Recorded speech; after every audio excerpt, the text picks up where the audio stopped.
tapu ki a fio ai o tua ko tamai alo me la mari man on ko o tua ku te tau tolu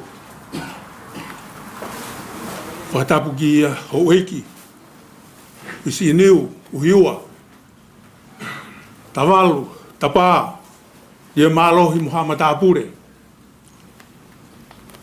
fa tapu ki fai fekau ana potunga we ha fai fekau Atapu atu ki he kau whaiwhekau, kupupe ai whamiri, mo halot, mo lava mai ke tau kawhataha, i he pō whakaos, whakamāwai, pia mo Tevita Osika Fotu, ko si o tau tokoua, ko ne hiki atu, i he mālolo. Ko e whatongia ko tuai he whiawhini, ko e whai ai whamiri, whakaos ai whamiri. So whakamāloat, i e ulumotua, ka o māui tau, i e whakakoloa koen. Ko rot, e tau kamata aki, ai maunga kiresi koeni, e tau hiwa, i he himi nima nge au, hiwa ngofulu maono. Nima, hiwa ono, mō kātaki o mea haki, e tau hiwa. Si isu, a whei tau laloe, si o kau pirikimi hen, ko mau kapteni koe, e kumi ai Fonua lerei. A whi mai a nofo mau, kai oua be ke whakaau.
Koe halau fu mamau, o lahi ai awhi ngā ai.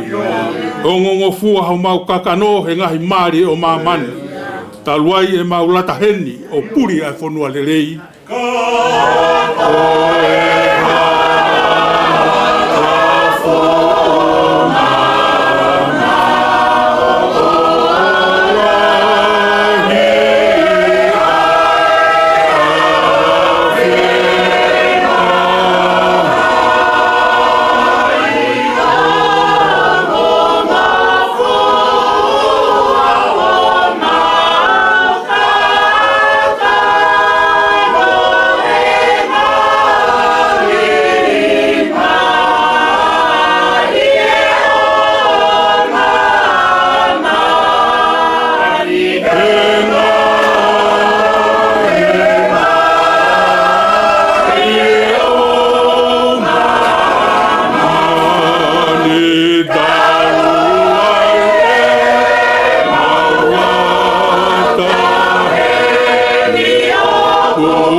Sisu ho mau whakaau. Ke tau whai ho mau we. Tuku ke mau ongo I mau ai mana he Fonua lerei. Ka e langa e mau whakaamu. A whe te wau. A whe te wau.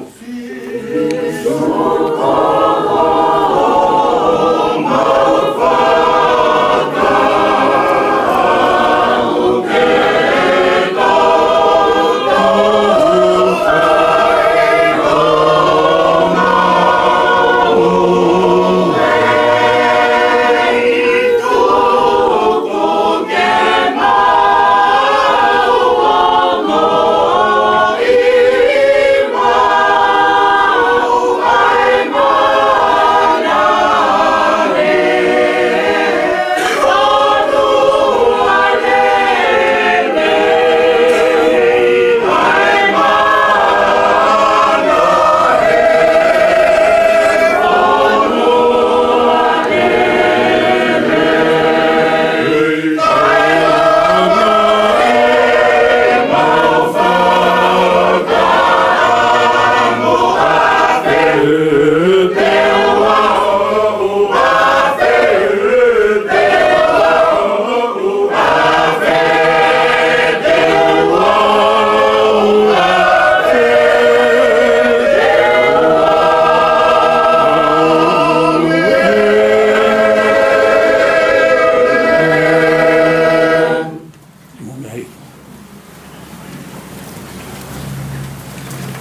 Wholofola tō mai ke whai ake whamahawai whakaosi ai whamiri.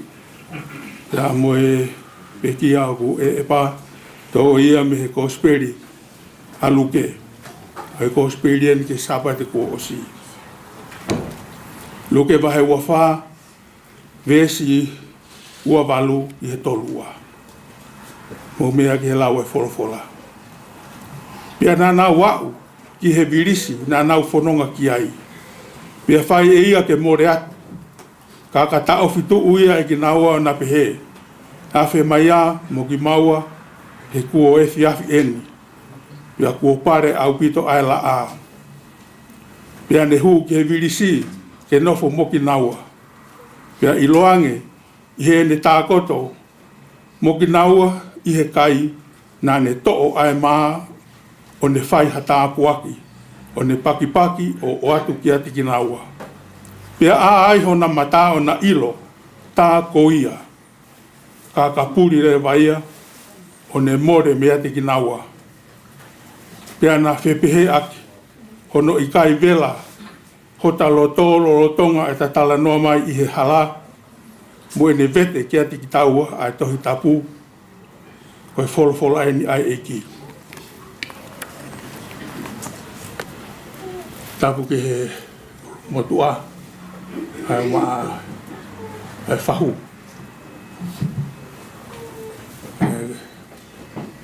Ai maa hau eiki huto ki lawa mai. Mohu motolu kotoa be, ai whai ha ki i tala no whaka auspe. Tau toki hakeni, mi whai toka. Ia moe tala no fungani, o i kuna kafa ko whai maa tau tolu. Me sisu klaisi, ko e alo o e otua. Toko ni lahi au pito, ai mea ko whakotutu he otua ma e whamiri. Pea moe kuike mamafa, o tau toki situa ki ai pa mohono ngongo le rei. I whawhamiri uraki, nei whai he tokonaki, nei whai he tokangaki he kolosi, pia moe amanaki le rei o i toi tuu i he ahsāpate. Koe ahoni. Koutui koe whakotutu be, ne whai me i tāniki, nei tohi i be. Koe wike tāpū, wike mamafa ia he tau lotu, wike nei si hiki ai, ai tau kete koen. Pea o kune omi ai fuunonga mo e fie maari e lahi ki he loto whare o e whamiri koe uhi koe amanak le rei ua i kuna e kalaisi amate o whongia amate hoko ko i kuna e mate ko whaaho huhuna e mate ko ha wheho fuivina pa koe ongo de rei ia, ko whaamu ke whakawhalala atuai, mo hoko atuai ai ki pōpua ki whakaoskoini. Mo mea ai be, utau maheni be mo mate. Pa koe ne hoko mai koe hotoloto whare, o ku vevela, koe vevela o e mate, o ku te toki iro behe te au ki ai. Ko mate, o kune hanga o lulu i e tangata. Ka kumalawa peke more ai whakatua meri e ia. Ko hui koe mamahi o e mate. Lawa peke whai ai tāla he mea nā te piki mate ki ai. Ko hui he ko mate, mohono fuuivi. Ko fuuivi kafa. Pia fie lau hono ui ko mate. Koe whiri whakamui o e tangata. Ka koe wike ko tau situa ki ai, mohono ngongo le rei, o whai ai ai whakatoa toa, whai ai ai fia e whamiri. He ngongo le rei ko ia, o i kuna e kalaisi a mate. O awa whai toka pa ko hoko a mate, ko kamata anga o i mo ui fo ou. I ho tau hanga tae pa mo o tua mafi mo maa o ni mo Tangata.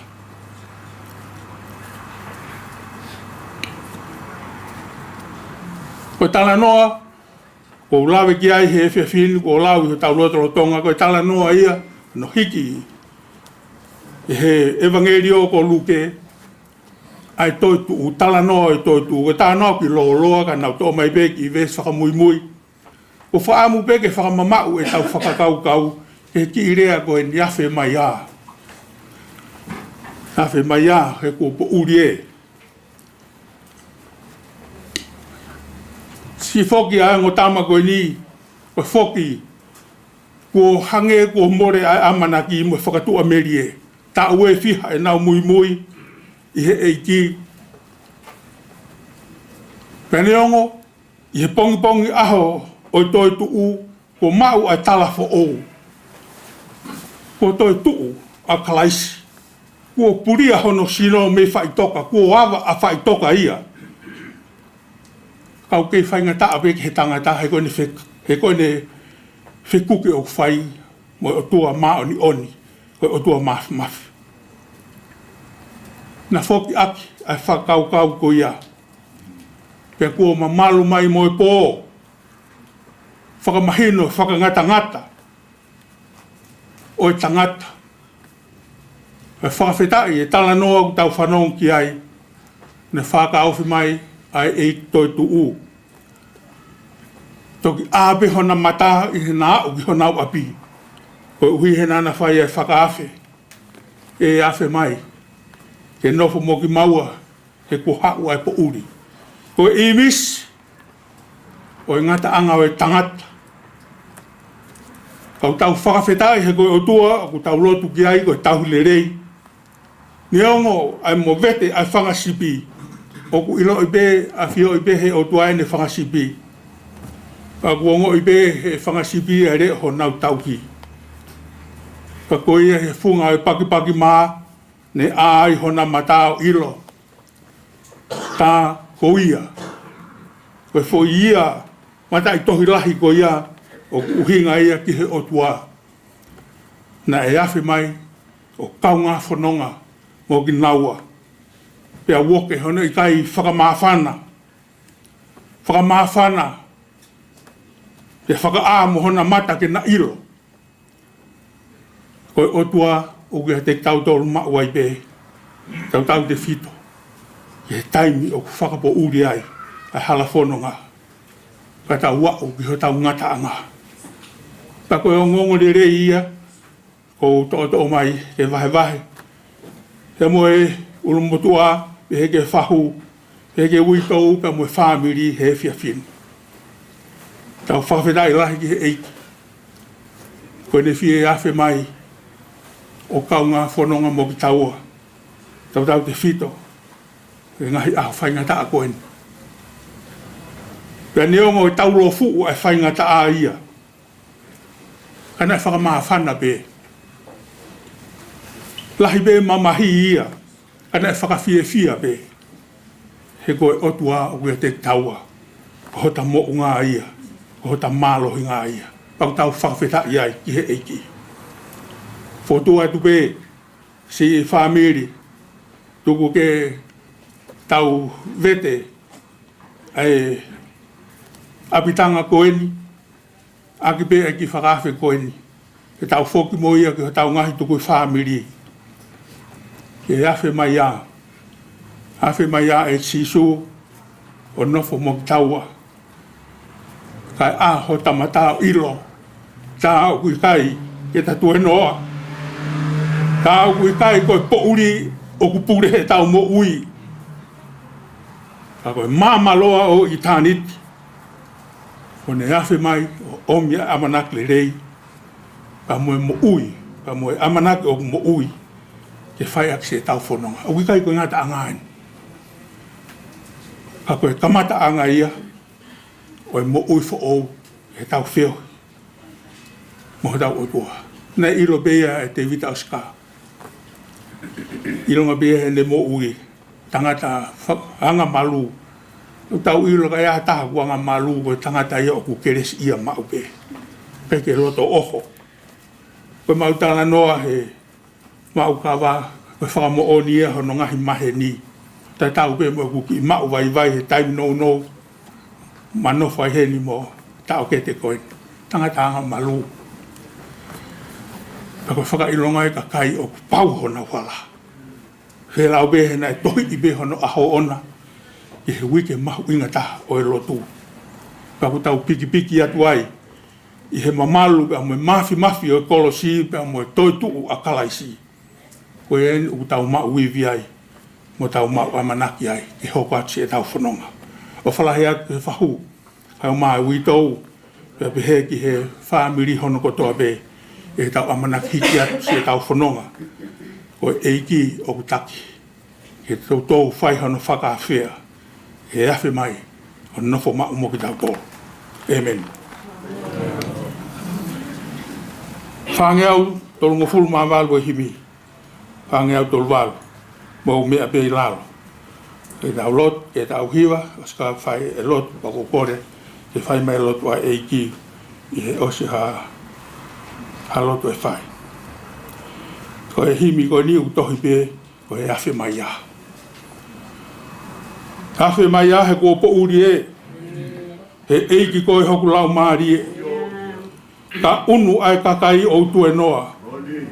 Hawhi mai e o ta whi awa.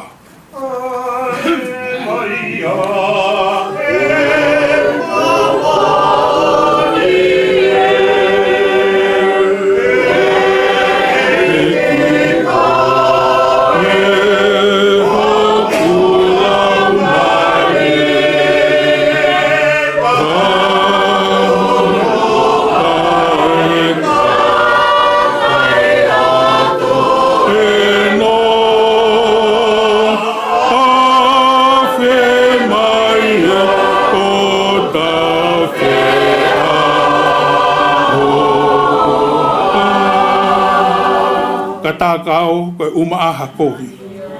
Te utangi nā ika i kai fu o ngo. O maa e kawe ngā ia.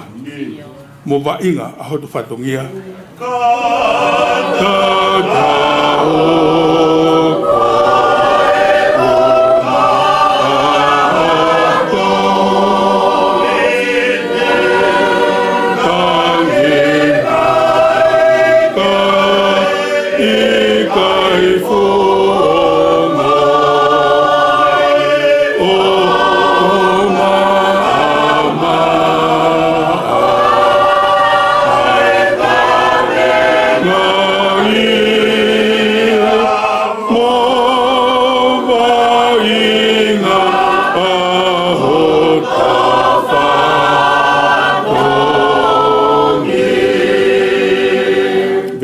Si kata kau ko uma amat talu he haki ai karvare ya va fai toka ia o awa tu ke gloria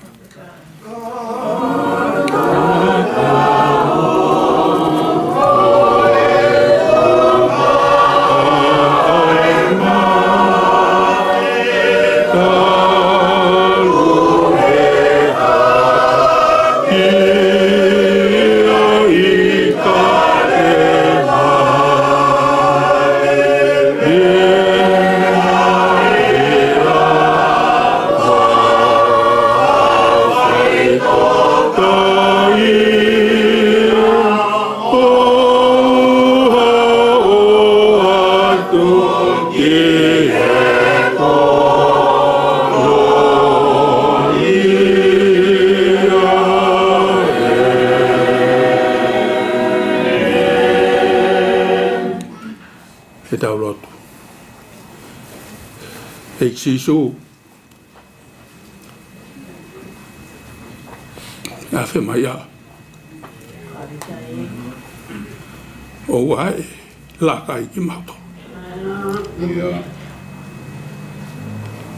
ko mau mo uyanga koe ko mau tu anga koe ta ko mau amana ki anga pe ai afiona ko ya e fa family Whakaos, mo si tau ke te tanga malu ko eni, mau whakawhi atu, haere mai, whawhare i he whatahangan. Hawhi mai o whawhare he ulumotua. Whawhare he whahu. Wito e, ka maa he whanau mo makapuna.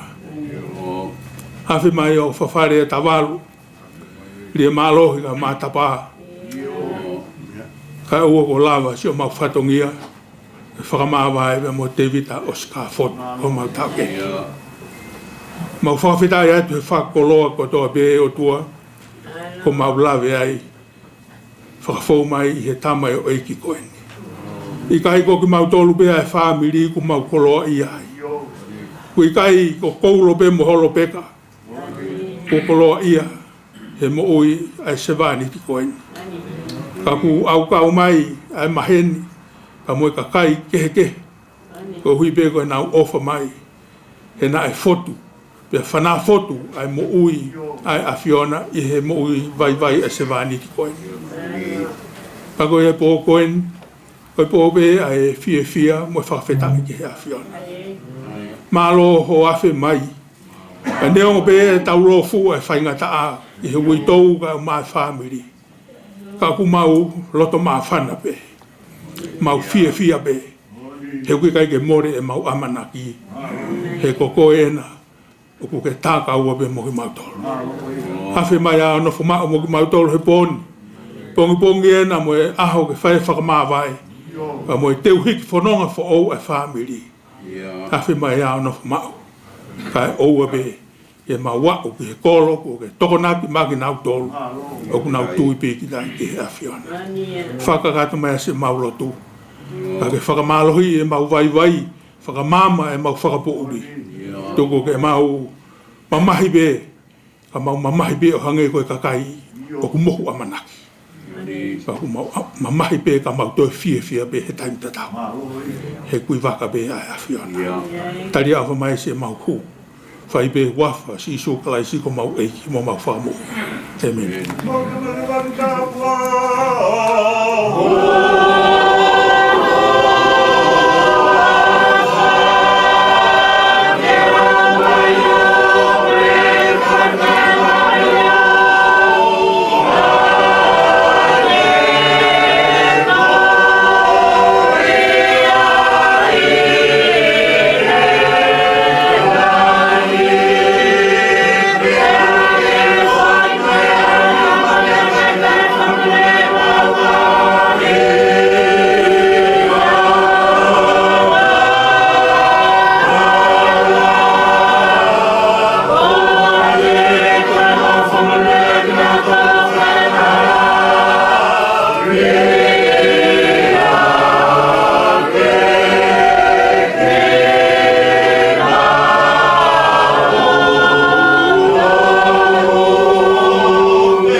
Yeah.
Peke fai lot fa osia ma pekia hoa koe ni ma kore ke tau hiwa pe hima no himi ewa waki himi kore ke puna keke ua na wha e meni mai he te tau toi hiwa himi hono ua tau hiwa pe mea pe lalo ni mangi au ma ono himi ni ma no a no monu e ka koha monu e tau mau ha e ofa o kutari e tau lotu kau he tau mea kotoa o kuai ha tau mamahi whahaki he o tua aluatu o te kaki tene kau i hono fua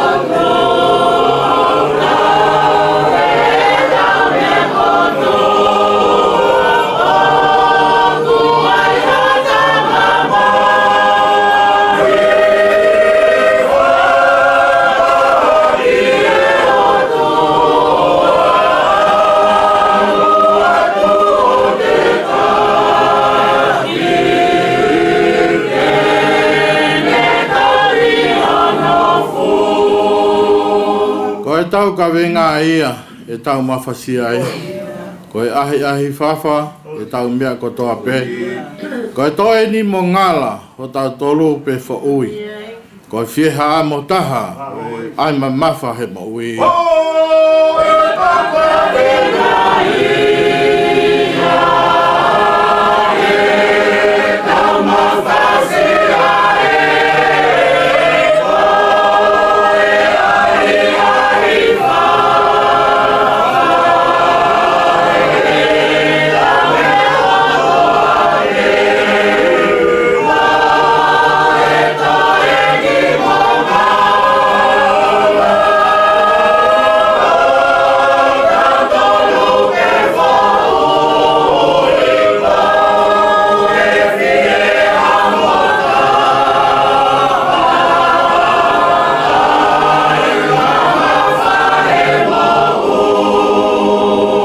Kane awe ki heiki se o ngahi fu mo ua.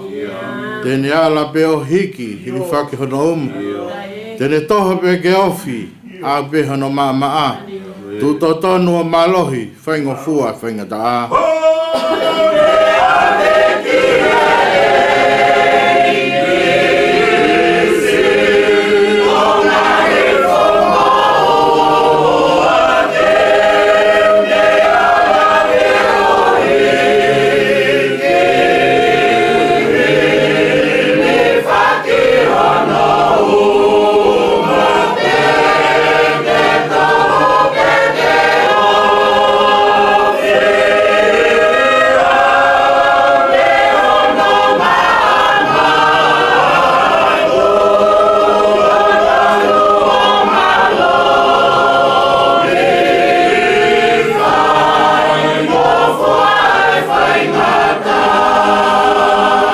Wai hoai ahi awe kia sisue.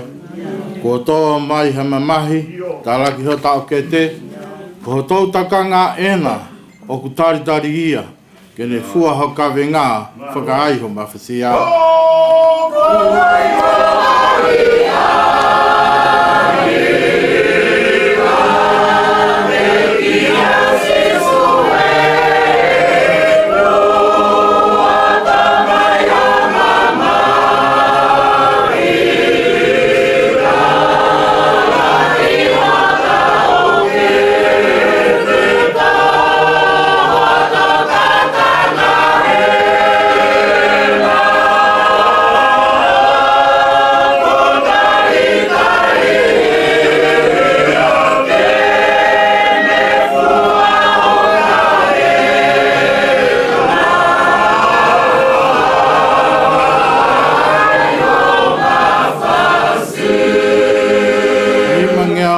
wha ngofolo himi. Nima wha noa ke tatoa hiwa. Ke whakasio mai, ke he kau malolo, ko hau atu ke he langi pe whewhe nau nofo.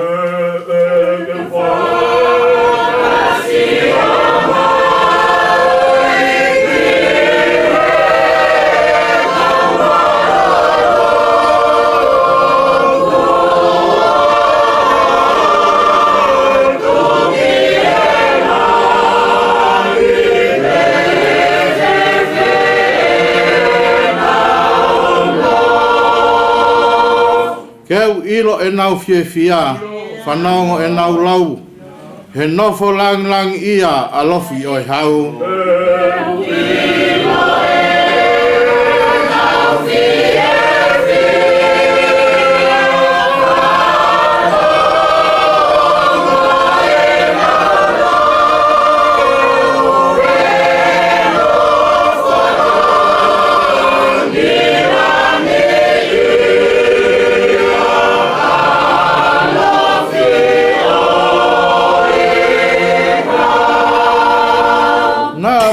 Na I he ha, ke nau tari mai, ko e tātaa ne ta whea, ko e iwi o e lami.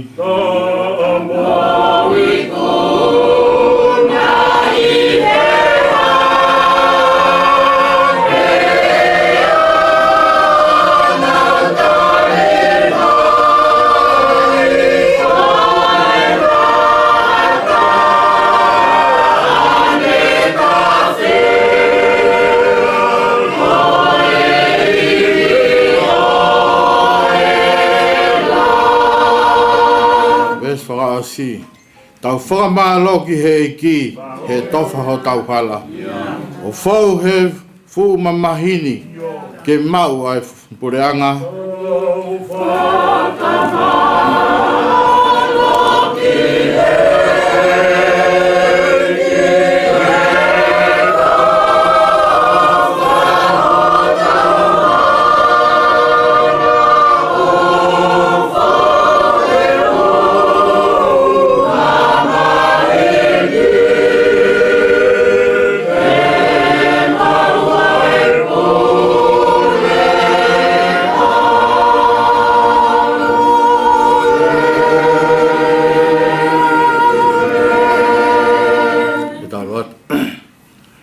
mai mafi o mau ono mai ki ha fiona ko mau ilo ko tua koi o ko ke afio he pot ko toa pe o mau ilo fa pa pau ke hen ke tar ki mau tol e ko e tua koi o ko ke fai ki horea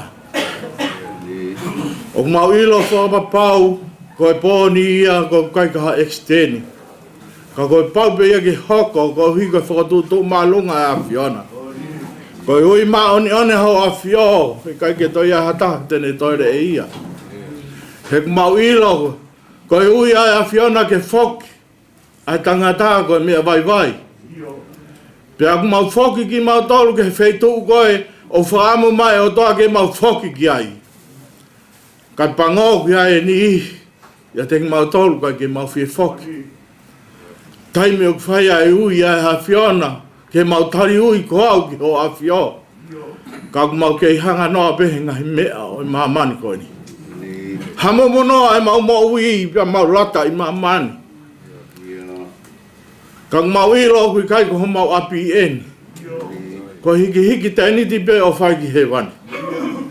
Pa whetai ho mau lata ko e tua kumi mai a afiona. Ko hi he uku ke kumi ki kakai. Nā ke wha whiohi pia mo ki nau tō. Ka ke hau ke whakahaa ki a tingi nau tōru, ko o tua mo ui, o koe ko hao tua o mate. Pa ke hau koe, o ke toe la bea ko hipe, ke whakatalatala ki mau tōru me heanga halana mau whihia tu uai. Whawhetai ha mau loto ko hi, ko mau ilo pau, ko pau pe ke mau alu he hala whanonga ko eni. Pe aku mau ilo he kai ke aha taha hola, pe pāki mai, iha aho e ui ai a Fiona. O mau tui mo mau whalala, ko aha peheni, ko tofa pe ia pa ma Tevita Osika Fotu. Pea mau whaka e meni kia he mau ilo. Kai ui ia ke whai. Tai mena mau whafotu atua ke tamai o eki koini. Talamai he tamai o eki kou mau. Kou ma teu ke alu ke api. Whawhetai o kuro toa kau hipe. Koe tari e tamai koini. Kou ma teu ke alu. Taku mau whiwhi ai kau hi. Koe whakapapau e mau hui ke whetu koe alu ki ai. Heng mau ilo ka pote mau hanga noa ke whangi koloa ma mani koe ni.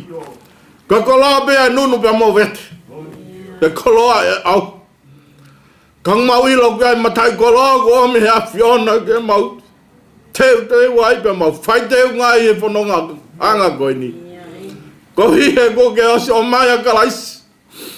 Ke mau ui ai pe mau ui o lahi apito. Pa mau a kalaisi pa ko ia tene whai teu ngai mo ui. Ko ia tene langa ai mo ui. Ko ia toko taha tene ami. Ai mo ui tangata ke tiki mau tolu. O ma whakamaoni atu ko hipe ko wholofola a whiona. Ko ia tu hulu ke hanga e ma whanonga. He whanonga fu mamani whakapouri ko eni. Ko ke omi ho wholofola ke hulu. Ai halaki whai toka. E te mau whaua ti whai toka pe talamai. Ko osi whakaawa whai toka ke ma hua tu ai. O taloa ke api. Ma whawhetai ko ho mauloto he whiawhi ko eni ko hui ko ui. Tamai o eki koe ni. Ko hi he mau ilo pe. E ai pe taimi te mau whilo aki ai pia moia. O ka pau te mau e ko siso klaisi ke mau moi. E whai ai rui inioni. E whai ai e whesio whaki. Ko hi pe koe ui a hoa whio. E whai ke he tako toa pe. E whiawhini. Whai loto e whiawhikoeni. Mau kore pe ke whakamalmalu. I he mea whakaeki aho koini, ka pehe ka pongpongina a manake ma whakaheke heka ne wholau. Ma kore ke kau aho a whio, urumotua, whahu, whamiri, uitau mo whanau paea pia pehe ke whakamoko puna o tua. Ma hiki mo hapai ato whamiri hano kotoa pe. Ko hiko a manake ma mawai, pia mo tamai o eiki koini. Ka aku mau whialoto pe ko hi. Ko e pau ai whanonga ho tamai o iki. Ma whiwhia lau to pehe mau whaasio ki whawhonga tamai ko eni. Fotu mari. Fondu whiwhia. Whiwhia ke wheohi pia mai whamiri. Whiwhia ke wheohi pia mai tako tope. Pia mau ilo ai kua asi pia fotu ai. Ai whawhonga kalaisi he tamai o iki ko eni. Kaku mau hanga ki a te koe o tua he hoa ko eni. Whai tāpe kina, a kola wholofola manaki ma whanongi ai. Mau hiki mo hapai atu, toki tāpe manaki e wahe he kola wholofola e pōkoini. Tuke ma whanongo ki ho wholofola, pia te teu e ho mauloto ki ha aho te ma whanonga ai. Tāpe kina whiohea ngani. Tuku peke lang ia kalaisi he mau mea koto pe. Koe maulotu ea kuhu hake hua whaikuna sisu kalaisi ka ako ho mau whakamo ui. Amen.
tai ke eki.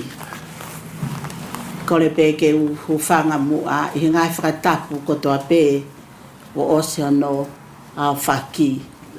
Ka atāua mo oku ke whai peha ki i whakalato lahi no.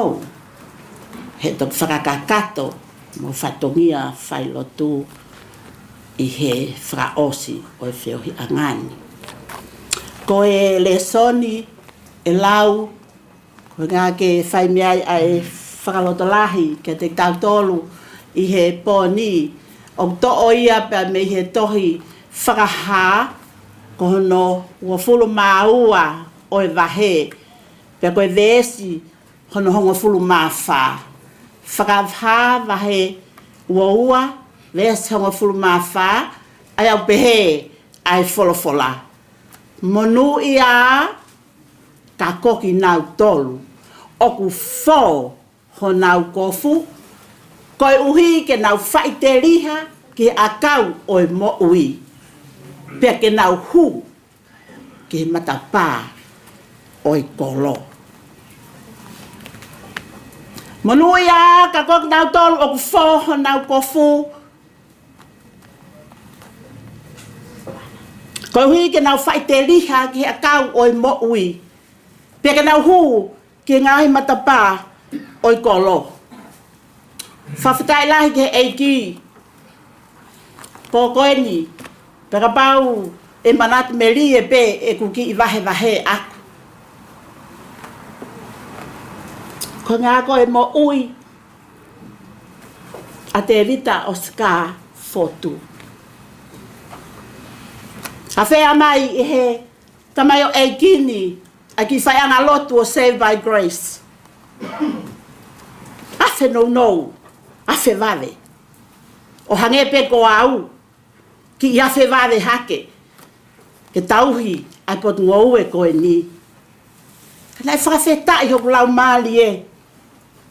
Ako ai mea lahi. Hange ko ia koe ngahi mea na e whai ki ai ngahi lau lea kinu a. Tamai o iki fotu malimali. Ko tamai o iki, he was a humble person.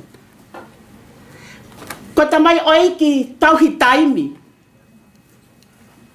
Ko e mau whai anga lotu. O wave mauange pe a Tevita Osika Fotu ia. Ka muhono family. Ke kau i he lotu koe mo e malanga mo e kau whai whekau. Ki mua pe whai e mau malanga. Nai tau taimi au pito. Pekai ke ngata i ai. Kana e poaki mau pe ia he taimi koe, na kei ke whaalawa ngai ke mau lotu. Peko ngahi mo o nii, mo ui ia ai tamai o ekini. Tamai whai whikau ma lo. Teu ai whai lotu he kokoe ai tau sipi. Ka koe wholofola ben a raki hau kia te au. I heku i lo i ko tamai o ekini, pauia.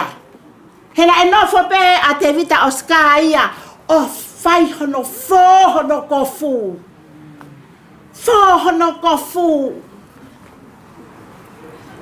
Tautui koe visone na e whai e sione, ai whakahana e whai kia te ia. Pe koe wahe koe ni, koe wahe whakaosi au e wholofola. I ka mata anga, me tohi se ne si, talamai ai, i ka mata anga na e fōfua noa pe alala. Pe na e iai a Sihova. Hawai ke tohi whakahaa, o ku talamai ai, e ai aho e toi whoki mai ai a eiki. Pe koe whoki mai koe ia, ke whai e whakapalei, o e kakai, koe kakai, na anau mau ai eiki. Ko e kakai na anau nofo pe o fōfō pe ho nau kofu, fō ho nau loto i he taa o kalaisi. Tau tui ngahi aho, tau manaki tonga, tānaki hafu fō, pa o atu le vai ke fo i toko taha, tene whai e fō. Toki hai misin fō e tai mini. Nusi, pe koe whangi papa fō, hu whangai whangatapu, pe wheta kai e toko taha ko ia e whai fō ko ia. Ka koe fō o e poho ko e ni o talamai, Fobe e au ho o ku kofu, ho o ku loto. Fobe e koe ho o ku ho o loto. E kai ke fai ange pe tana ki atu. Hafu o tu fo, pe te ke kau mai ko he fo ho ku loto. Pe te kau ato he fo ho loto. I kai. Taki ta fai pe e de fo. Kai whakawheta i ko provide mai e mea fo. Koe tata a karaisi. Koe uhi ngā, i he tohi sēne si. Tala mai ai ne hanga he otua whau. Wahe ua. Whakatungu e mea kotoa pepe, a tuku ki ai a ātama, whau e tangata. Ātama. Pe osko ia whau at mo iwi. Pe tala hona tutu uni. Ngo fua ke ala ki he mea kotoa pe. Tapu pe ke ala ke fu akau koe. Ko ilo e lelei mo e kovi. Pe aha, talanga taa. Whawhanongo fine e kia ki he ngata. Pe whawhanongo ai tamayo e kia a tamaya kia iwi. Pea, uri ai hona kofu. Uri ai hona kofu. Pana whakatokanga ai hake e na uri. Pea whetau he otua, ui, ko whe moua. Na hola toi toi. Hawe maa. Koe me ea e hanga hala. Whawhetai he poko ni tala mai. Koe ia whohono kofu o maa. Koe ia e inasi i he akau o i mo ui. Aia o kutuu i he loto api. Koe Jerusalema fo o. Pe albe gea e kakai a maa. Albe gea e kakai ia. Kua whohono kofu he tata a. O lea e ni kainga. I feel we are cleansing, holy life. He talamai e whakahava he wataha, koe e vesi ai e talamai. Koe alu ki he kolo, he ke alu ki he momo i mea uri, whakalielia, peloi. Pera pau koe ia ia. Koe kolo koe ia, koe kolo bema e kau toa. Kolo bema e kau ikuna. Kolo bema e kakai ko foho na uloto. Talamai toi palo vepi. Mea kotoa pe o kuke mau mu o mua lama ho loto. He koe mea ko alhake me he loto. Koe ia e asiki tu a. Whakahai mai he sio. Whakahai mai he ngutu. Whakahai mai he mea kotoa pe. He koe ngaha koe mea ne alhake me ne store up in our heart. Aia utala mai fie mau ia ke whai e fufunu ho tau loto. Fo ho tau loto. He koe ia pe kufoho no loto. He koe ia pe inasi. E wheohi tae mamotu. Pe moi otua. I he kolo koe ia ku alu teu teu. Tangane Tevita Osika. Ko hau pe mautolu. Ka ko koe ia ku ke osi ihe. Taloni koe o tamai. Ko ke wheohi tae mamotu koe. Pe moi eiki. Toi ni ki mautolu. Wakahi ia kai mau foo.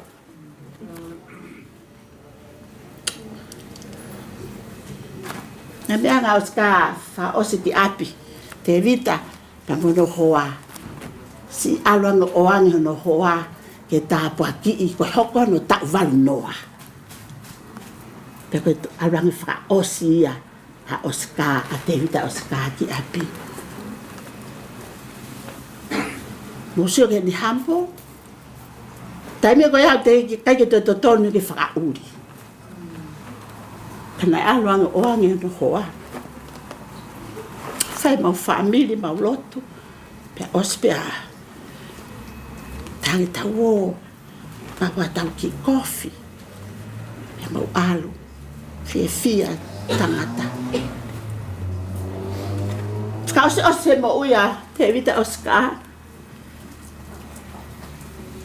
Tapuaki. He vave koe leare a Tevita.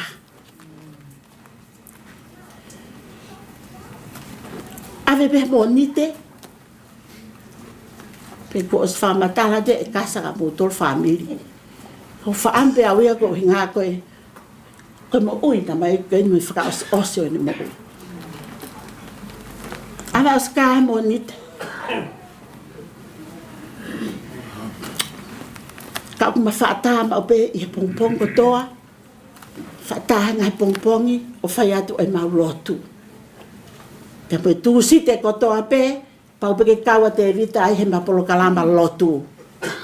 Lotu ki tu usila, lotu atu ki penpela, lotu atu ko mapolo kalama. Ame pea Tevita he monite. Au peki he tu site. Ta imai e kasa. Whaiwhikau. O Tevita eni.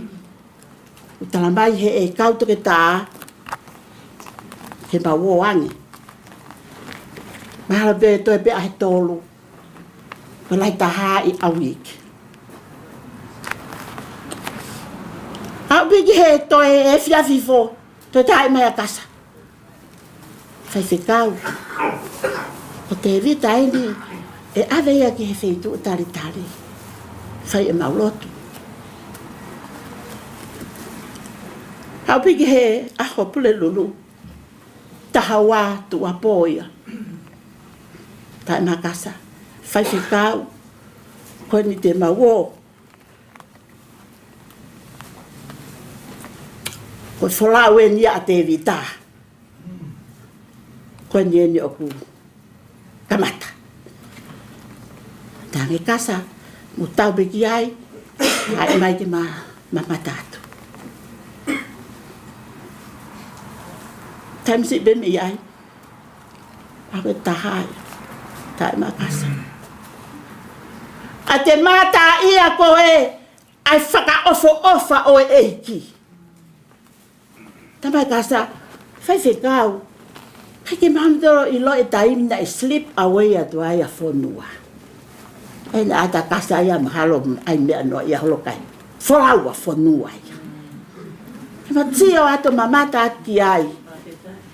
Whakawha ofa koe ai tokoto mai. Ai tangata. Ma ahono fōtunga.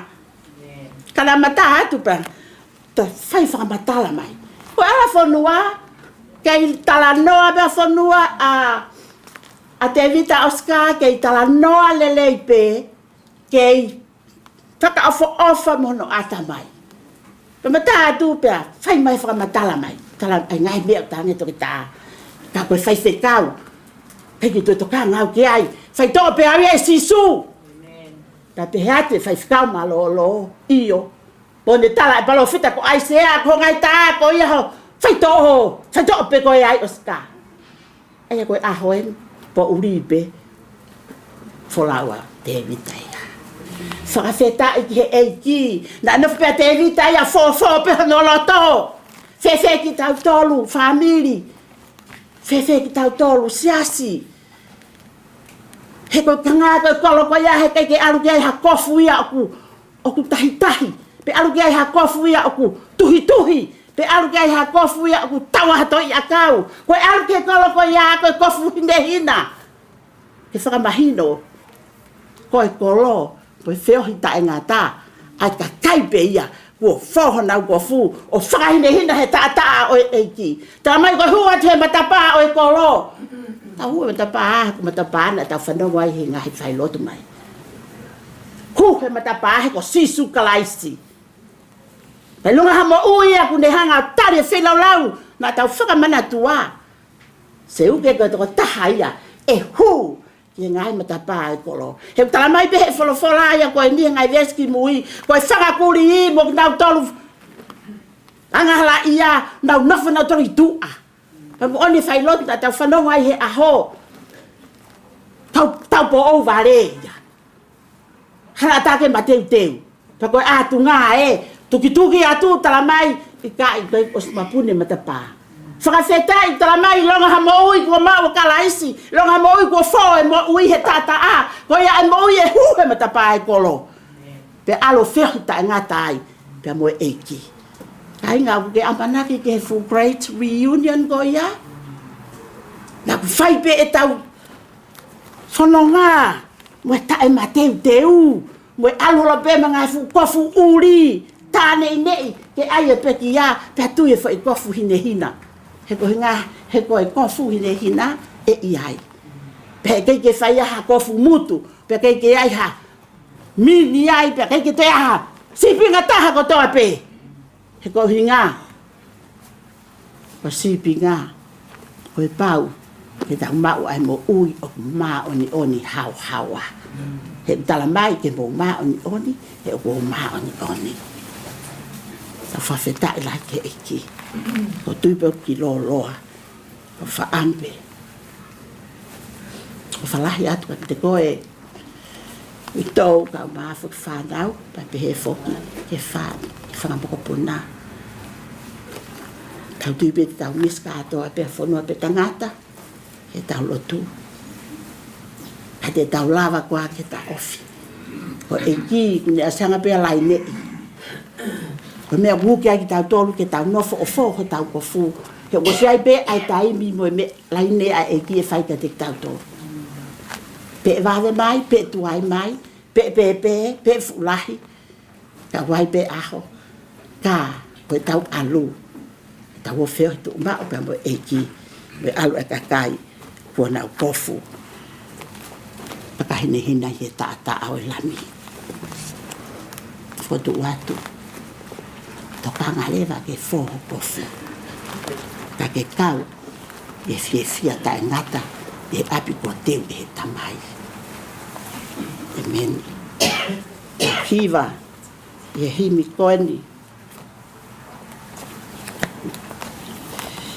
Wha nima hiva o himi. Tau whakataha a whē. Te tau toi whakataha i he langi a pē.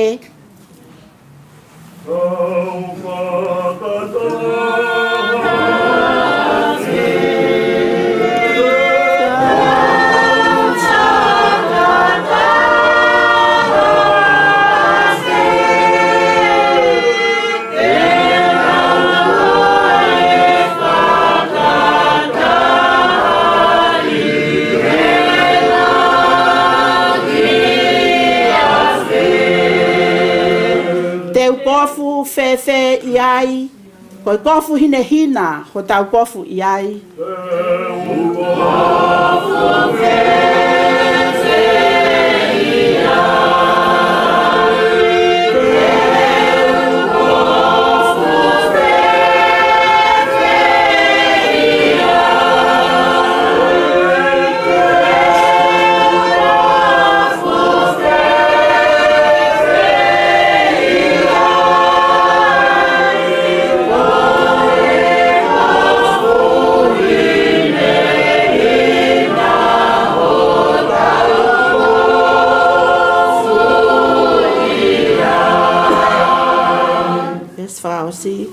Te tau tutuku a whē, koe nofo i he langi o Tangata pē.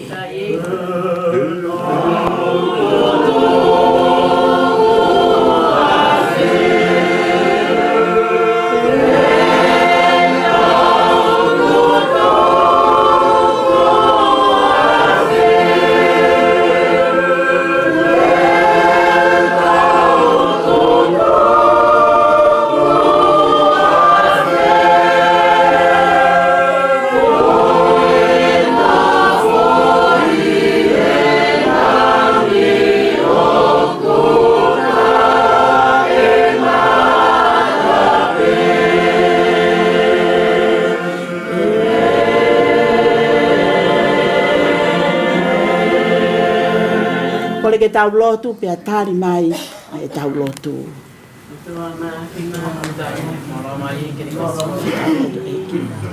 Aga fulele ilahi o e afi. Lawe ai e hoa koeni o oi pe. Unu mai eki he hoa koeni. Ia pe koe whalau koeni. Ka mau lotu ke lau marie. Ka lotu o whawhitaka. Ie mau iloi o lele ilahi a afiona. Ko koe na ke whoa. Ko koe pe ko te toto. Tuku te mau malo ia pe ai hua whau afiona. Whawhetai koe mo ui. Na lava ke e ai afiona. Koe mo ui na anu tokanga. Ke nofo o who afiona. Ina ilo whakapapau e o tua. Koe nofonia, koe nunu, kai mo vete. Kai ai aho e toi hoko mai ai afiona. Ke hau e ke ave ki mautolu.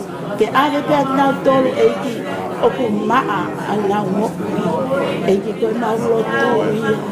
Tony mai ho la Maria ma oni eiki mau ilo kai to ao ngai na fola e koen te tamai eiki ka ngai ka te mau tolu e mau ilo ka mau tolu ni eiki o mau no fo fai ai teu te aho te ki toi fo mai ai na mau hamu noa i he mea mau fai kai ke mau to kanga ke mau mo fa feta ia chisu ko mau lotu pe eiki o fai a fiona fai tape kina mai eiki ai ui tau kai uma ai whanau ma whangapoko puna tape kina mai eiki ai whaku kulu motu a la pehe o tua ki he family ono katoa tuku pe ai nonga mai fia maria a fiona eiki ke le fai tape kina a kina tolu fai he nau whakapulu pe fai he nau whakanonga kau mai aho o a fio a pongpongina la amanake mau whakaheke hekai ai whanonga a Tevita Osika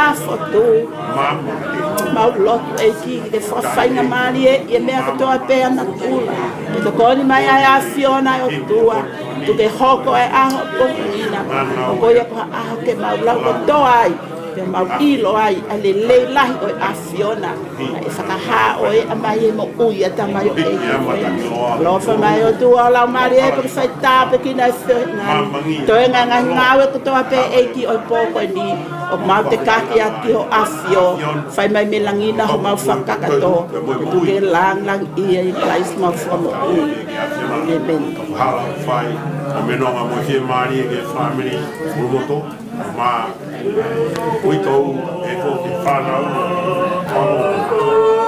whai whare e pe o whakamei e marot niwe kau whai whua e taku te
te mai mo ala mo la mali man oni emeni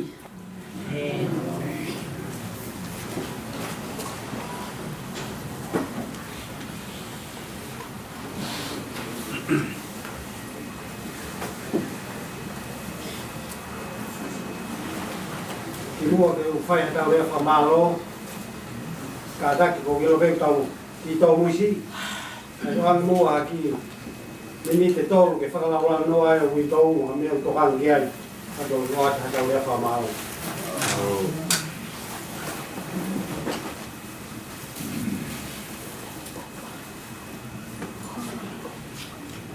Paturawan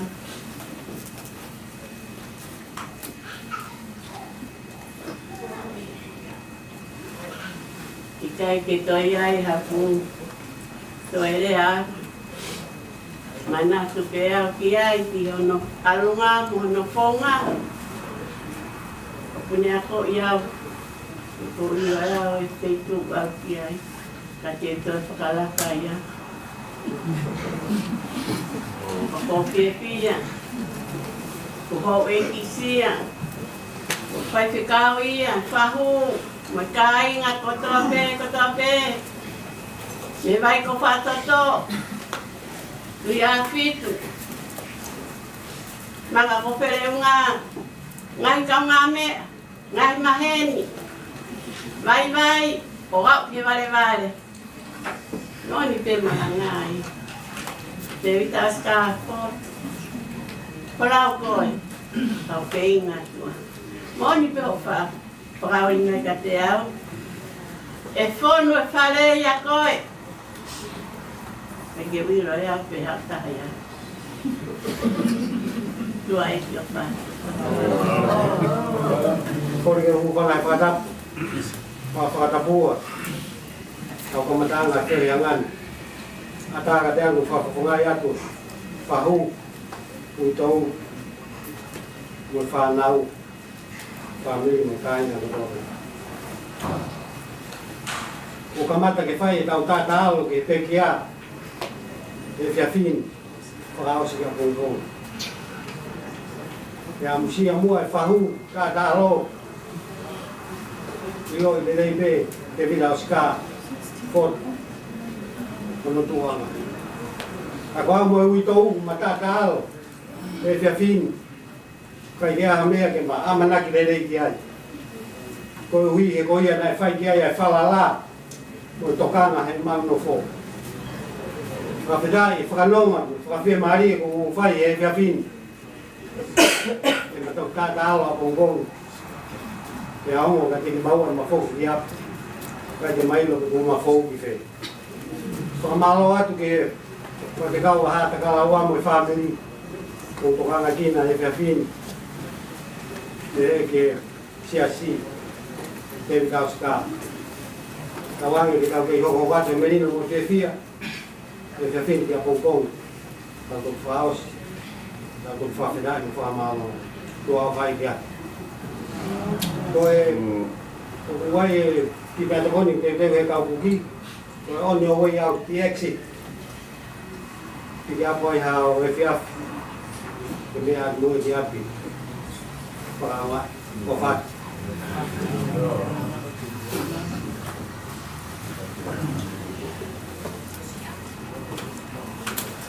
Io, kata ki ngalo, ko e whairoa ki, ko e whairoa ki, whairoa ka kurbato.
Aloi pakapea.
Tangata.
Yeah.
Yeah.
koe ni e whai pe tau whai lotu whakaoski e pōni. Pato ki a tāi pe ke family ke whiloaki. O inga whakaosi e tau ngāwe ki e pōni. Ko le pe ke tau hiwa ke mō mea ke longe tau ki whao. Te au hongo fulu maa nima o himi koe mita loa. Taha nima koe mita loa. Si su ko ta pia mo anga ton ko e kutenga pe ia pe mata lelei so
ko te unga aki ai te unga pe ko ia pe au fie maria i ngahi mama vela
tapu ye no whanga wha o ku anga mawai pe ke ka kai ngā hala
si pe ana ringi a he kuanga hia pe ko hao anga ki mama ni ko to pe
mahalo ke tau lotu.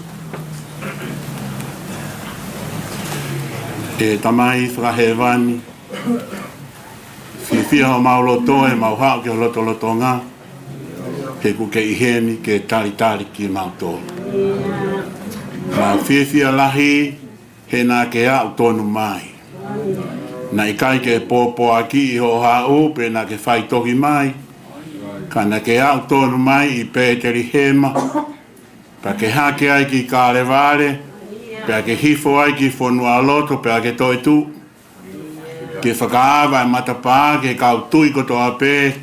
Ke nau iloi ko e matapā ko whakaawa. Pe he awa e matapā ko iau toa ai ho mauloto. Ko ingai ko ke whakaawa e mo uita e ngata ki hataha pē. O hange ko ho wholafola he ilonga aia e tui pikitai ki a te koe. O kune mau ai mo uita e ngata. Piha i kai lava ai hataha kene hamuski nau tolu pia miho ni ma. Whakawhetai ko e whiawhini mau hen. Ko inga ko e taha e sipio e tāka ngā ko ui atu e he a Fiona. Mau whakawhetai he taimi nā mau hen iai.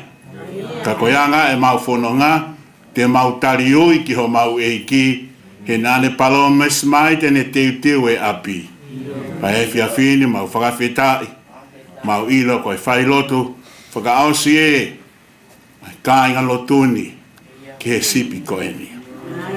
Ko ni mai hola o mahari e. Pe tau kawha tāpe fola o e whiawhini. Whai tāpe ki na akia ai whahu. Pe he ko I tōu. Pa pe he whoki ke olomotu a. Mo e whāmeri no kātoa pa pe he ka hou eiki. Kau whaifi kau. Kau karistiani ko toa pē. O ku mau kau whataha. Pa ke whai aha mau whaka katoa. He ku mau koleni a Sisu Christ ko e alo. Ka ko mau whakamo ui. Amen.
Fola e whai mea e ki poupou no pe pon pe a ko whawhitai ai ke iki.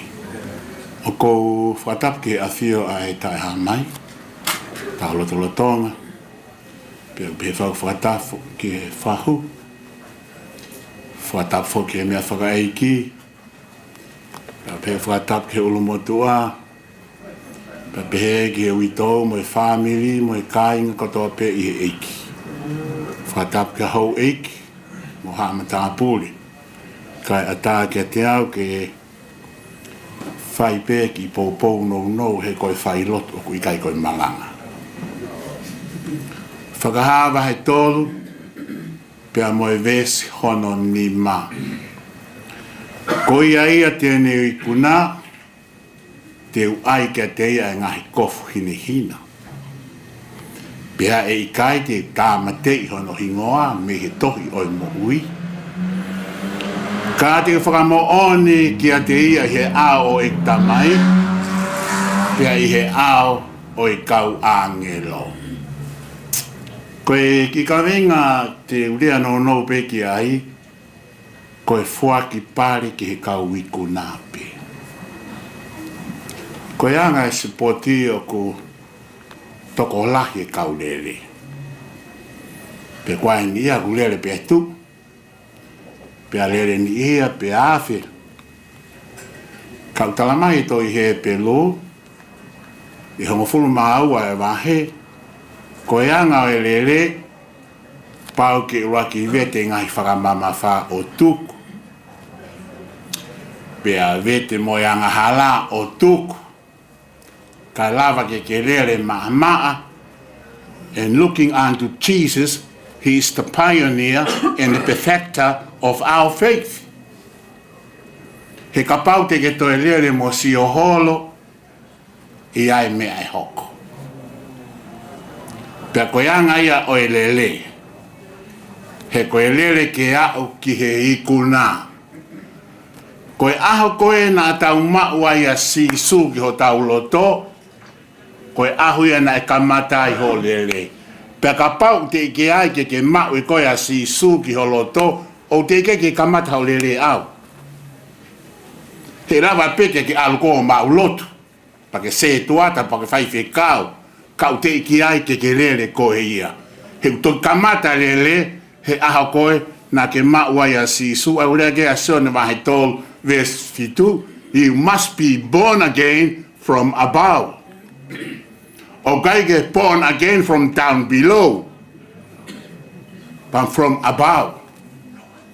Pero koe aho koe o kau maua ia si su, koe aho i o kamata e tau lele. Pero koe lele koe aku fere a whainga tau. Hak, hif, hak, hif. Kai whakawhiwhia e tau lele he tau lele moia. O kai ke tau lele pe tau tō kai nofo ia. O tau kau ngā lele pe moia. Pe utala mai he wholafola e whia whini. Pe a koe e ikuna pehe. Ikuna whewhe o au ke te pi. Pe utala mai te ai ke te ia ngahi kofu hine hina. Koe kofu hine hina agulea ia ki he maa oni oni. He tala e palofita ko aisea o koe mea ko ui koe kofu o e whakatonu hia. Pe e kai ke ngata pe he kofu o e whakatonu hia ka koe kofu o e maa oni oni. Koe ka kai koe unaulele mo e kofu maa oni oni. He kai ke te lele koe maha to e kofu ke. He te ke fumu e tina koe ai e kofu ko ia. Na ke sia tuka tahu lea ke mahano fo i mini pa ke tu ko sio kia. Ai e mo i maoni oni ke kofu a kia pa ke lele ai, ma uivi ai. Pe utala mai fora e ai e he eiki ai kofu hine hina kia te koe. O kwa ke peke tatu ki o tuhi whangafu u kofu ai. He kwe kia kofu materie e awi ki ai. Koe kofu o tui peia i taimi. He koe lele whai mi taimi ki i tāmiti. Pa koe lele mo sisu, ai ki ino pe koe lele mo sisu. Na o ke lele koe mo luse wha. Koe tau lele mo e eiki. Pa kutala mai he wholafola, pea e i kai te tāmate i ho hingoa me he tohi o i mo ui. He koe aho koe tau maua ia sisu. Koe aho ia ku tohi ia i ho hingoa he tohi ai lami. O koe tohi a hasiasi. Pe koe tohi ia ha Fonua pe koe tohi pe ia a tonga. Koe ki kau Australia i kai. Koe tohi e nia ai lami. The book of life belongs to the Lamb of God, the one who died on the cross and gave his life for you. Paka pau ke maua sisu. Huho hingoa ke tohi. Paka ne tohi ko ia. He kai te kia haki i whihala ki au pe koa mistake pa pehe, koe ko to e tāmate i hingoa i koe ki whihala ki. I kai koe taimi ko hua e tohi a hingoa o au ke tohi o mo ui koe ne tohi ai pia o Tangata. Pea talamai he kai to e ahta ia tene tāma te I ho hingoa. Tau whakawheta ina e ilo pe ia e Fonua pe Tangata. Ai tohi ko ia. I he whakasi osmai ena tau ko hili. Whakatohanga e tangata e ki. O koe pe ai liriu o asi hono Fotunga. Pea kai ke ngata ai o koe ai whainga mo ui o ku fotu me ia te ia. Pea ko mahino I pe he koe taimi koe utau maoai a sisu is going to change our life. Right from our inner being. He kai ki liriu ia I tu a pe he kuo tō atu kuo ngangana hono uluko liriu. Pepe he toi a siri e tupu hono kawa. Koe liriwa koe ni whai loto. O fie mau ia ka ki tau tolo e kau lele. Tau tokanga ki ai. Ai ana e mau ia e he sipi ko e ni. Pea ko maari ia ku tala mai. He kai ke tāma te I kono ingahe ku tala mai. E kospeli a sione. Maha ngo fulu vesu a walu. Koe taingo tau mawai a sisu. Pe ako ne puke ni maki tau tolu. And no one can snatch you out from my hand. What a complete security that we have in Jesus. Fufi e mau e a honi ke whakapapau. Nā ku hope ke kolisto I tapoi si a tau tai. Nau hau ko os malanga. Pau tu whakatoa ngai hake ia uia. Koi foi malanga kau te kai ke utaria si isu. Pau pe whakaulia. Ko te hau malanga ta etaria si isu. O kwange hau talano ako ki Afrika o te kai ke siau I Afrika. Pe toki hau ke aho ko ia. Na hala mai a si isu ki hoku loto. A fito sepitema. Tau tahiwa walu tolu. O fie e ku moui. E ala make ko ia. Kou tala mai ke toi heni. He kai ke tāma te I ho hingoa me he tohi o e moui. Pea tēne whakamooni hingoa ma au I he ao en tamai. Hau ke aha ku au ke tu oat papi he mai.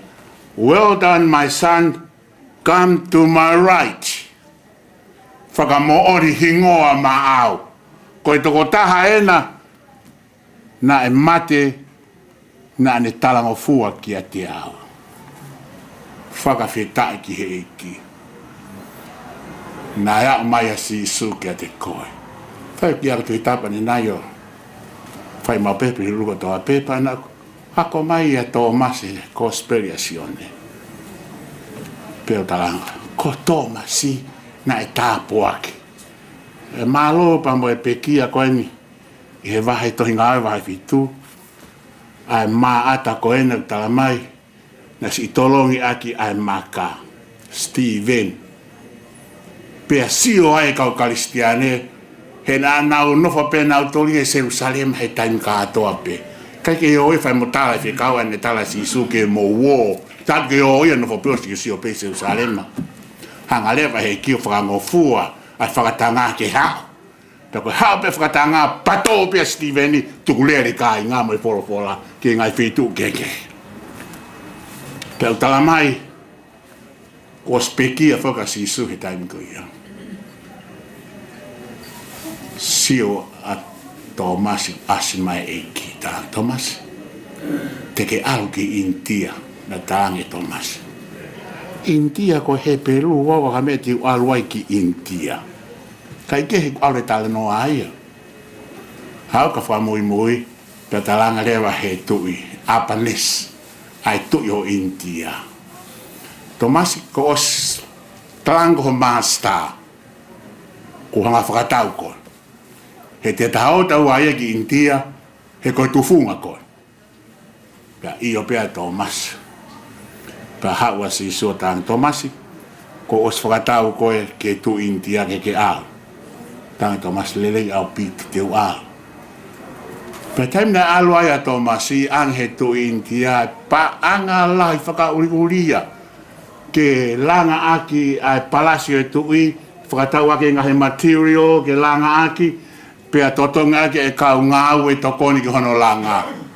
Io si tu at pe a tui tu whako e Tomasi e pa anga he kakai intia kotoa pe fulai foke kau homeless intia e tan ko ia mo i fie kaya utokolahi ai population.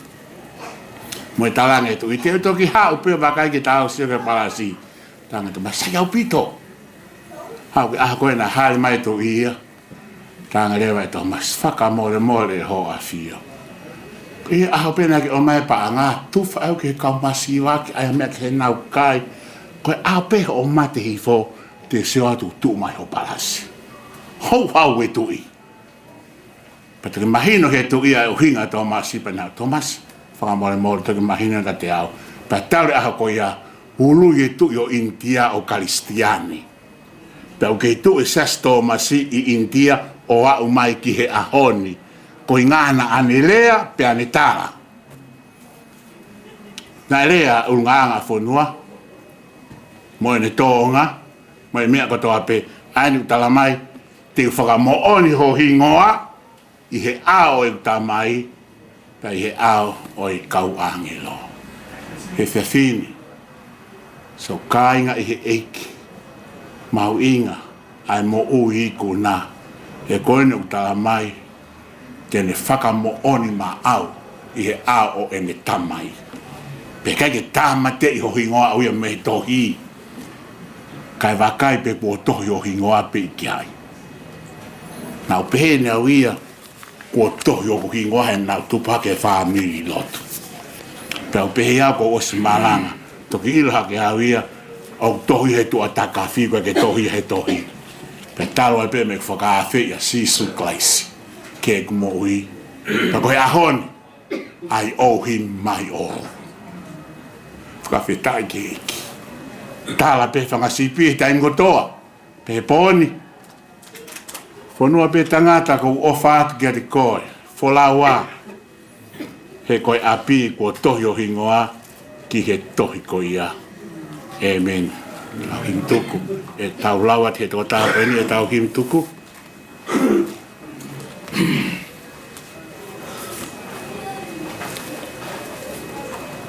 Koe whawhahimi. E whaosia ki a e whailotuku a e kāinga loto Saved by Grace. Koe kāinga loto ia e pekia. Koe whāngeau pa moe hongo fulma walu e himi. Whātaha walu, mo kātaki o mea peilala. E sisu ko tātaa, ho mate mai ang hala. Ho kiki taki peke whai, ai whinangalo e tamai. He mea ia te ukofu aki, ka whakamau a mamani. He toki kofu ko maa, o puri ai ang hala.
Ko hai e tātāki, te unonga peo i kai mā, he kofu e tātā, he koe lami ai o tua, ko ne to'o pe ai mo ua, ko ne āsinga i ai hia, ko ne hanga o pe kia.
Osi, ka ni tatau pea kakai, mo one o e tahi. Kei lahi pea ho pekia, kei ufi e mauhia. Ka hoko mai e aho lahi, ko e ni pete tunga naki. Ko sisu ko ne pekia. O ave ai, e kuhia.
Keles aho tau eiki ko sisu klaisi.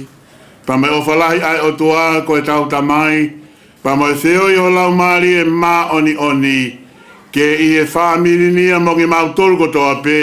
O oa nā hiki ka e whai pe o Tangata. E meni.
Tapu wa mai fia tua tau to la.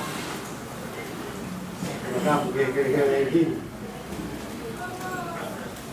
Tapu ke me fai ke me a. Tapu a fai te kau. Kai no. Tapu ke heu. Oi. Tapu ke. Cavalo. Tapu. Maka kuat ke so mo ulang nega tau to mo to afi ata ke fa kuat le fa malo ni fa u ni to ko mo fa nau ko fa ko mari me ko to afi ko tau fea mai tau me tu si de ko si tau mai ke bon Ana na ofa mo fuaki mo faka kolo aki family ni tai ko to abe atua ma mahi o sia more ma ta fa Tevita Osika Fotu tawangi ana he famalo de fata taua ofa mo fuaki mo ngai to kon ko to abe ko mo fai ai to ko mo fa nau e ke fa u whakamosia ko mo whai. Ngai a ko maria. Tawa ke a whakasia na ko komina. Wang ki tau ke wheo ke be he mawhana ofa. Lau maria le dei o tau e ki. Tau ke vai aki o tau ngai mawhasia ngā. Ke kaki se tau au ngā. Ke liwi hana lau maria. Whale te tau tō ke taimu tō. Whao kot pui koe. Mā ngā pungkongi. Hamatai ho furu. Whai tau whamiri. Whao i ke taimu na mā ngai. Ho pia pungkongi. Kua ho whai kia.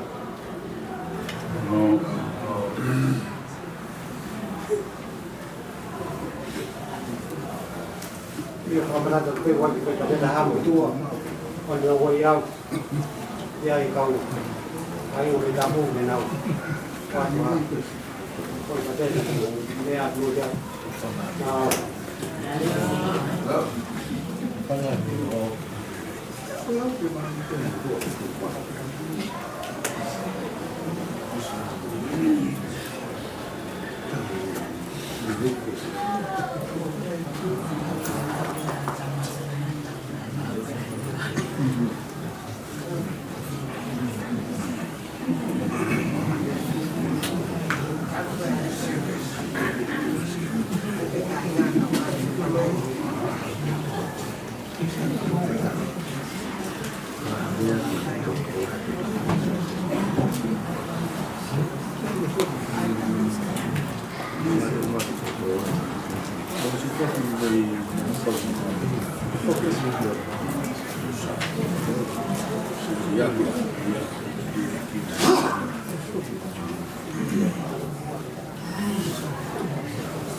Sorry, Jesus. You come inside there.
Con lúc biết tâm anh thì ông phải cao và mặt tụi đây là hành Tân đó là hành khổ lắm tại sao nhà khổ quay lại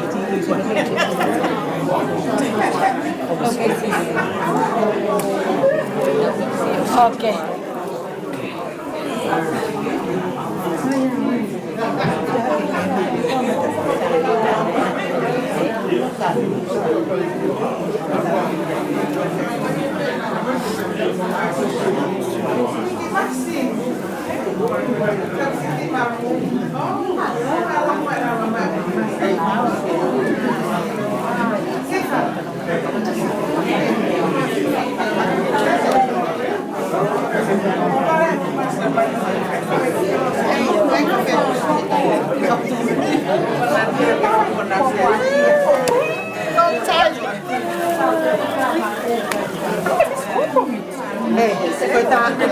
người ta thì mình phải tốt rồi phải tốt rồi đây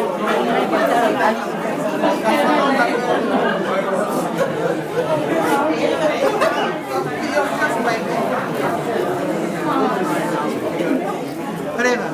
Good morning. Asking.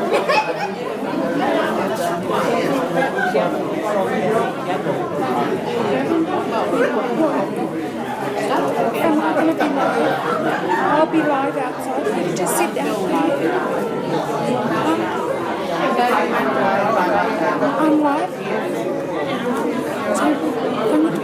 Iya,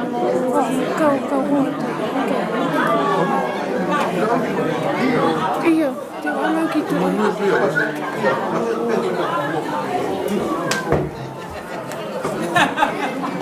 ¿Qué más tenemos que hacer? ¿Qué?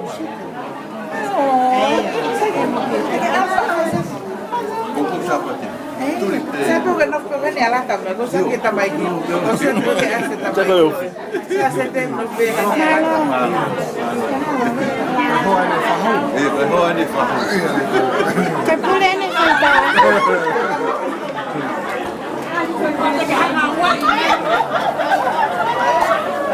Kalau tak ada apa yang kalau kapulat. Ay, Oliva.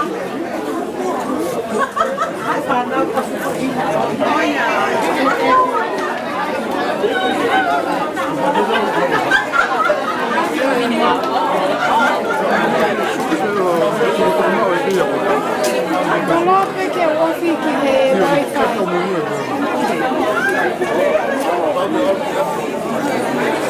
Ada terkena ke switch side.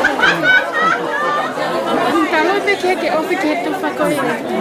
Kalau bakal kita saja itu pakai.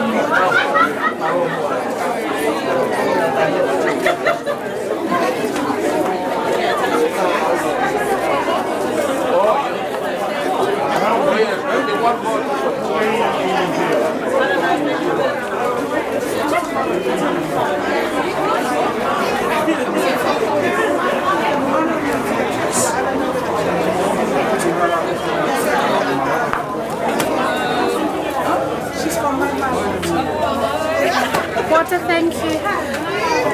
What a thank you.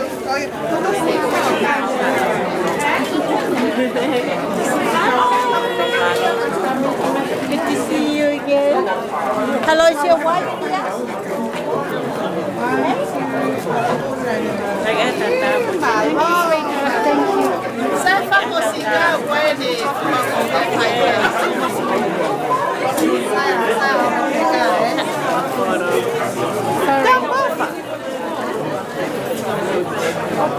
It's okay. Kaya ka live here. I can live at the baby.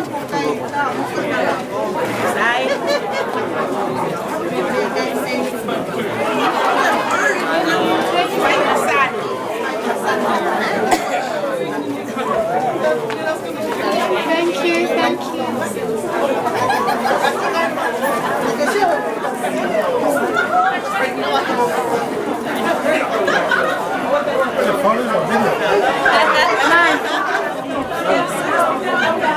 Thank you, sir.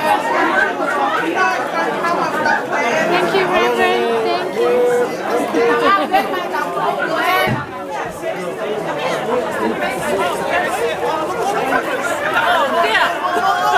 Right on time. Come. Photo. Oh, wait. Get it at the team. Yeah. So is yours good? Okay. Oh, the van's coming.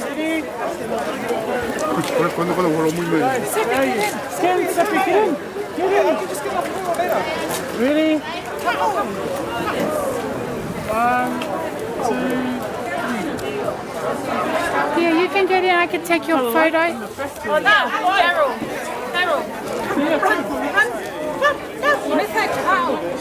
I forgot by myself. I bet her grandma my one.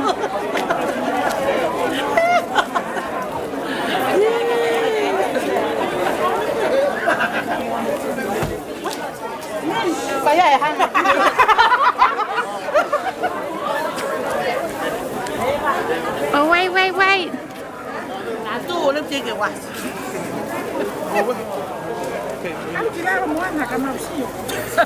Down. Oh, it's still tough. Someone's because here. It's okay. I'm alright. Don't just take it. I'm alright. I'm okay. That side's done. Oh, sorry,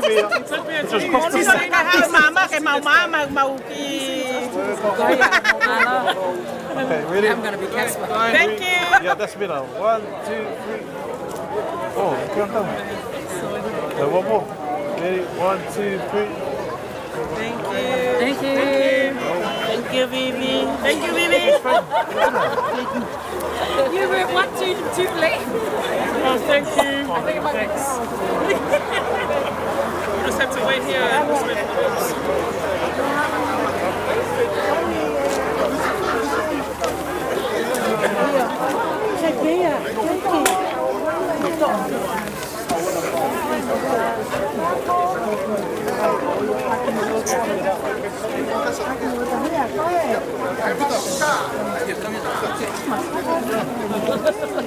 Mà đâu ăn này. Mà đâu ăn này.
Should we turn the other way so you got the light? Yeah, get the other light.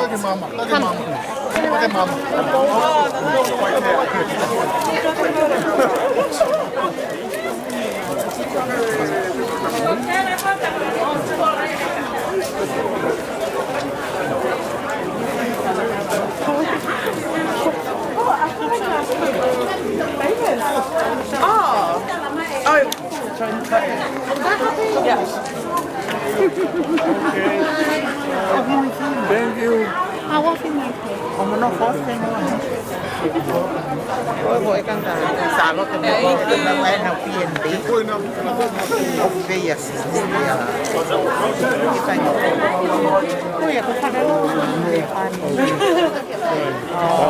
Maya, say, Grandpa, give me more.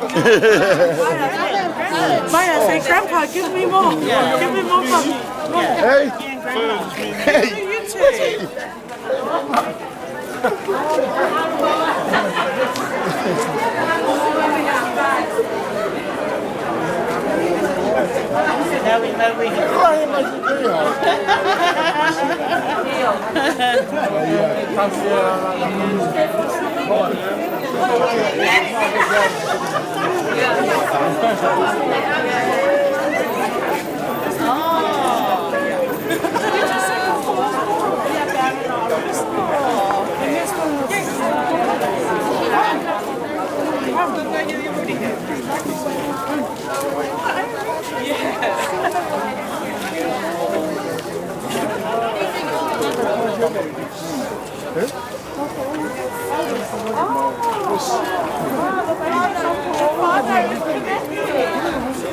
Depois.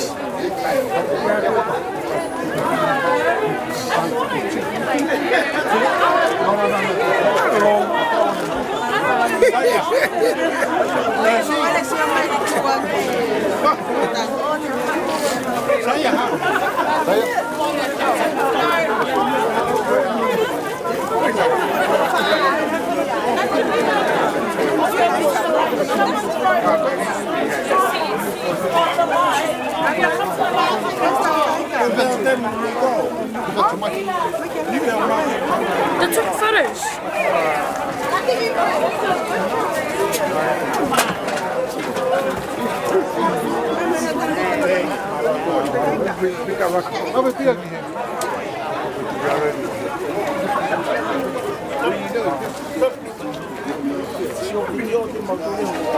Hey, hello, baby.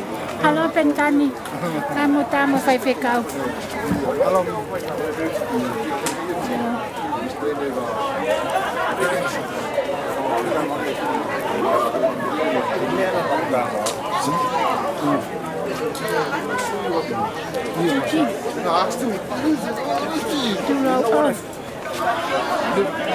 Yo, ada pa. Yo koi.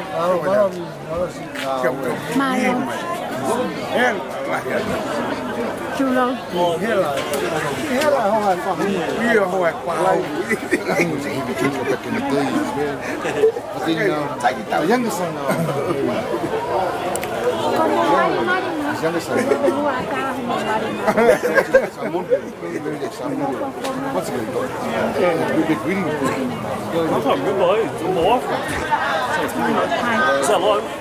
I hope so. I'm kind of...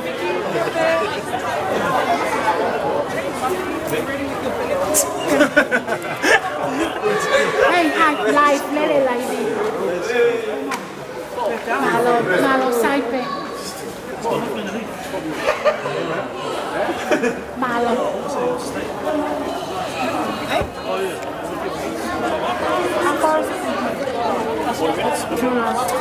Wait, hit my logo.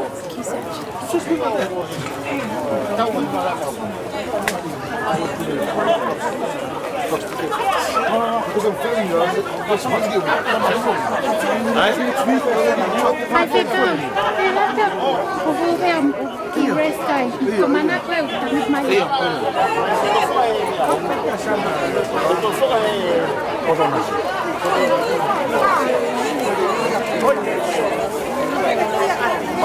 Pentani. Hello. Mau beli pilo.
Jeremiah's grandpa.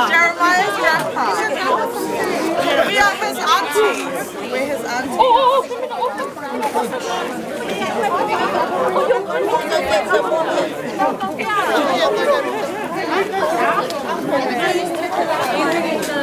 Look at your grandpa. Don't worry, it's fine. Where are you going? That's me.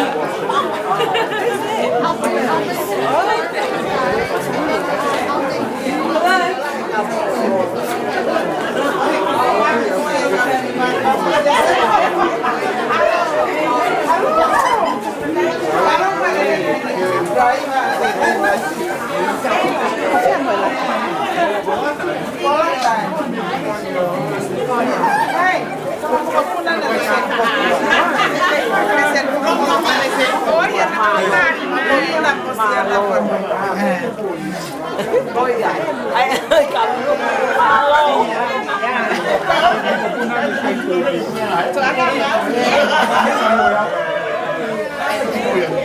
cho kênh Ghiền Mì